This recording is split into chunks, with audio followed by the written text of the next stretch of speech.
नमस्कार। आज की जो वीडियो है वो टाई कॉलर की है। तो इसको जब आप पहनोगे तो ये बिल्कुल सेट आएगी। तो इसके लिए हम सबसे पहले यहाँ पर मैंने बैक और फ्रंट दोनों साइड का कपड़ा लिया है और यहाँ पर मैंने 3.25 इंच पे निशान लगाया है। 3.25 जो है वो मीडियम साइज़ के लिए है, स्मॉल के लिए आप 3 और अगर आप बड़ा साइज़ बना रहे हो तो 3.5 तक निशान लगा सकते हो। और डीप जो है वो मैंने 3 इंच किया है। एक बॉक्स रेडी कर लेंगे और इस तरीके से हम राउंड शेप बना लेंगे। ये हमारा फ्रंट पार्ट है और बैक पार्ट के लिए हमने 1 इंच की डीपनेस रखनी है। जो चौड़ाई है वो हम 3.25 ही रखेंगे और 1 इंच का डीप रखेंगे। इसको हम गोलाई लगा देंगे और यहाँ पर कट कर लेते हैं। अब बैक पार्ट हम हटा देंगे और फ्रंट पार्ट जो है उसकी हम कटिंग कर देंगे। अब हमने मेज़र करना है जो हमारा जितना टोटल हमें डीपनेस चाहिए गले की। तो यहाँ पे रखेंगे इंच टेप और यहाँ पे 8.5 इंच पे निशान लगा रही हूँ। तो आप जितना भी आप नॉर्मली गला रखते हो उससे 1 इंच आपने ज़्यादा रखना है। तो यहाँ से भी मैं मेज़र कर रही हूँ तो 4.25 इंच है, लेकिन हम जब कटिंग करेंगे इसकी तो 5.25 इंच के हिसाब से करेंगे। 1 इंच हमने एक्स्ट्रा कटिंग करना है। यहाँ पर 1 इंच का निशान लगाया है और डीप जो है 5.25 इंच लिया है और इस तरीके से मैंने शेप लगाई है। यहाँ पर आप वी शेप भी लगा सकते हो। तो इसको कटिंग कर लेंगे। ये हमारा इस तरीके से आएगा। अब हमने एक एक्स्ट्रा कपड़े के ऊपर इसको सेट करना है और जो हमने गला भी कटिंग किया था उसके नीचे हमने इसको लगाना है। तो सीधी साइड पे लगाएंगे और उल्टी साइड के लिए इसको टर्न कर देंगे। तो यहाँ पर भी आप डीपनेस जो है वो अपने हिसाब से रख सकते हो। जितना भी आप डीप रखते हो उससे 1 इंच आपने यहाँ पर डीप रखना है और ज़्यादा। इसका सेंटर बनाएंगे और अब हम मेन फैब्रिक लेंगे और इसकी सीधी साइड पे लगा के उल्टी साइड के लिए टर्न करेंगे। तो इसको थोड़ा सा ऊपर हम सरका कर रखेंगे, इसीलिए हम इसको 1 इंच ज़्यादा रखते हैं, क्योंकि जो गोलाई है उससे मैच करने के लिए हमें ऊपर थोड़ा सा गले को ऊपर की तरफ करना पड़ता है उसको मैच करने के लिए। तो यहाँ पर मैंने बुकरम के साथ साथ सिलाई लगा दी है। यहाँ पर एक्स्ट्रा फैब्रिक जो है अंदर की साइड का कट कर लेंगे, हल्के हल्के से कट लगाएंगे और इसको उल्टी साइड के लिए टर्न कर देंगे ऐसे। तो ये टर्न करने के बाद हमने बैक पार्ट लेना है और ये शोल्डर जो है वो ज्वाइन कर लेने हैं।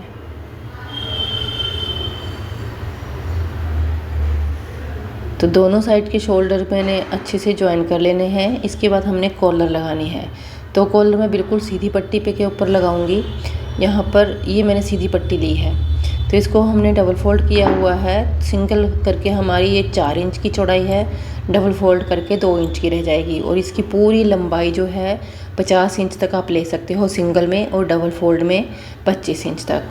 तो इसको जब जहाँ जिस तरफ से खुला हुआ है वहाँ पे हमने इस तरीके से शेप लगानी है और सेंटर बनाएंगे और बैक पार्ट जो है कुर्ती का वहाँ से इसको लगाना स्टार्ट करेंगे। तो यहाँ पर हमने उल्टी साइड से लगाना स्टार्ट कर रहे हैं। कुर्ती की उल्टी साइड है और कॉलर की भी उल्टी साइड है। तो कॉलर को सिंगल करके पकड़ना है और पहले हमने यहाँ पर उल्टी साइड से स्टिच कर लेना है, एक कॉर्नर से लेकर दूसरे कॉर्नर तक। सेंटर से स्टार्ट करना है और सेंटर से स्टार्ट करके हमने जहाँ से वी कट जो हमारा स्टार्ट हुआ है वहाँ तक लेके जाना है सिलाई को इस तरीके से।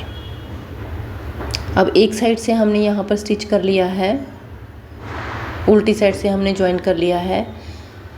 सीधी साइड को ज्वाइन करने के पहले हमने यहाँ पर जो ये हमारी स्ट्रिप है उनको कंप्लीट करना है। तो उल्टी साइड के लिए इसको फोल्ड किया है मैंने और यहाँ कॉर्नर से स्टिच करना स्टार्ट करेंगे और जहाँ तक हमने कॉलर लगाई है वी जो जहाँ से शुरू हुआ है गला हमारा वहाँ तक इसको स्टिच करना है, यहीं तक बस यहाँ तक इसको स्टिच करना है। दूसरी साइड का भी हमने सेम इसी तरीके से करना है। उल्टी साइड को फोल्ड करेंगे और कॉलर तक हम स्टिच करेंगे और इसको हमने सीधा कर लेना है यहीं पर। तो यहाँ तक स्टिच किया हुआ है तो यहाँ से हमने इसको निकाल लेना है ऐसे सीधी साइड के लिए। तो दोनों साइड का हमने इसी तरीके से निकाल लेना है। यहाँ पर कॉलर पे अभी स्टिच नहीं किया है तो इसको निकालना बहुत आसान रहेगा। ऐसे निकाल लेंगे इसको। अब हमने कॉलर जो है वो सीधी साइड के लिए पलटनी है। तो इस तरीके से इसको रखेंगे यहाँ पर मैं इसको सेट कर रही हूँ। सेट करने के साथ साथ यहाँ पर पिन लगाऊंगी ताकि हमें जब सिलेंगे तो इसको एडजस्ट करने में दिक्कत ना आए। तो अच्छे से हम इसको मेज़र करके अच्छे से लगाएंगे और डबल फोल्ड करते हुए जो सिलाई हमने लगाई हुई है पहले अटैच करने के लिए, उसी सिलाई के ऊपर हमने इसको सीधी साइड से भी लगाना है। ऐसे थोड़ा सा फोल्ड करेंगे और इस तरीके से इसको स्टिच कर लेंगे। यहाँ पर मैं अभी पिन लगा रही हूँ, सिलाई करते टाइम फिर हमें दिक्कत नहीं होगी। तो अब हमने यहाँ से स्टार्ट करना है और दूसरे कॉर्नर तक इसको पूरा सिलाई कर लेना है, कॉलर को सीधी साइड पलटते हुए। तो इस तरीके से स्टिच कर लेंगे। ये कपड़े के अंदर मैंने कोई पेस्टिंग नहीं लगाई है, तो आप चाहें तो कॉलर जो गले तक का है वहाँ तक आप पेस्टिंग भी लगा सकते हो। मैंने सिंपल कपड़ा लिया हुआ है, कोई पेस्टिंग नहीं लगाई है। तो यहाँ पर इसको अच्छे से सेट करते हुए हमने स्टिच कर लेना है।